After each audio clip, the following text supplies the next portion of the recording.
dysfunctional vet here. What we have is called the ENIGMA SLIDE CIPHER. Right here you see the key and it's set to C. Our password is CAT, C-A-T. So everything's going to be encrypted on the use of the word CAT. We shift up here to our message.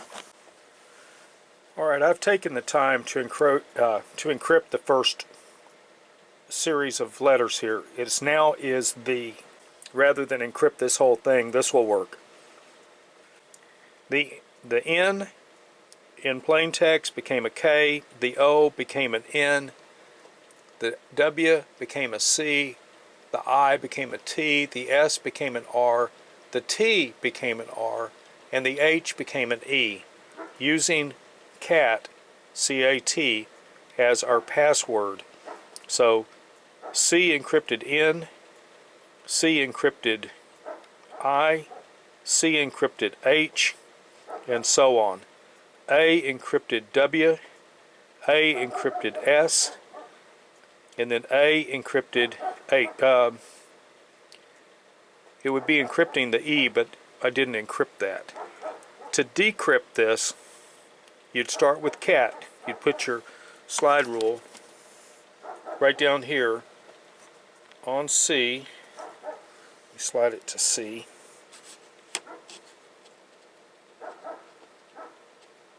Right there.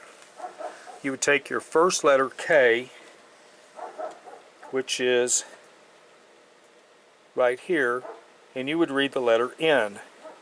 That'd give you your N, and you would decrypt everything that started with a C all the way across.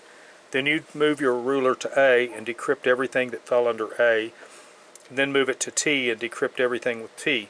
Since you're using a 3-letter password in this, in 3 passes you would completely decrypt your message. Now I spoke to you about using rail fence. Using the mathematical formula that I showed you, you can break the messages by brute force relatively quickly in most cases. Now there are some Civil War codes using rail fence that have never been broken. And I'm not saying that everything is breakable. Anything that you really want encoded that's very secure needs to be done offline. You want to use what's called a one-time key. In this case, the word CAT is too short. You want a much longer password. Say a word with at least 7 to 8 letters that do not repeat and don't have doesn't have double letters in there. Like you wouldn't want to use the word choose, C-H-O-O-S-E. Not a good one to use.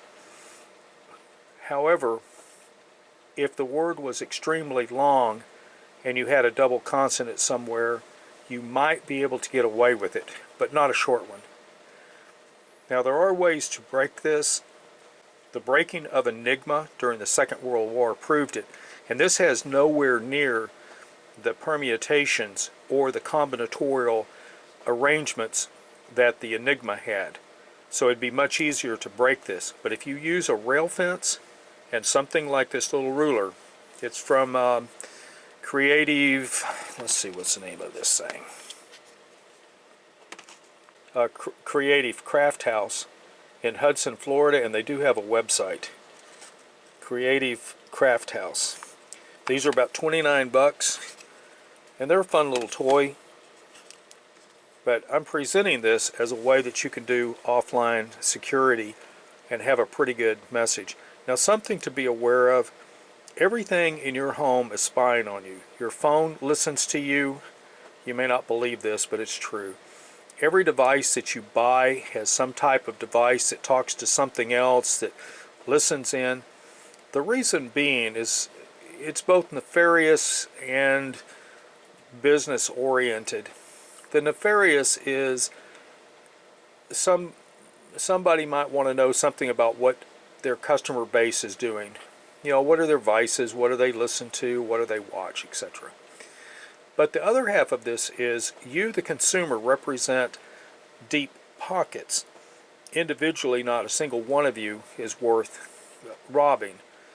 But rob 25,000 of you of $1, and it turns into a lot of money. And so they're out to exploit or to market something to you that they think you want. There are a great deal of internet people that show you all the different ways that you're being listened in on. I'm a big proponent of off-key encryption for messages, as if they're if they're done offline, they cannot be surveilled either by your computer, if your computer is listening in on you, or if there's a keylogger on there, and it can't be picked up by any other type of electronic device. A pencil and paper cannot be monitored inside your house. I'm not going to get into satellite systems that might be looking through your ceiling. Make people paranoid with that one, huh? But the point being is, if it's offline, it's going to be much, much more secure. And at some point I'll get into the use of dead drops, one-time dead drops, and all that good stuff. I've been reading about espionage and spying and all that stuff since I was a little kid. And I was never a big fan of James Bond. It was my opinion that if James Bond really existed, he'd be dead within 24 hours. And I'm not alone in that belief. So we have this creative crafthouse slide rule, or Enigma cipher, or Enigma slide cipher, which is kind of fun. We have the rail fence, which really scrambles things up well.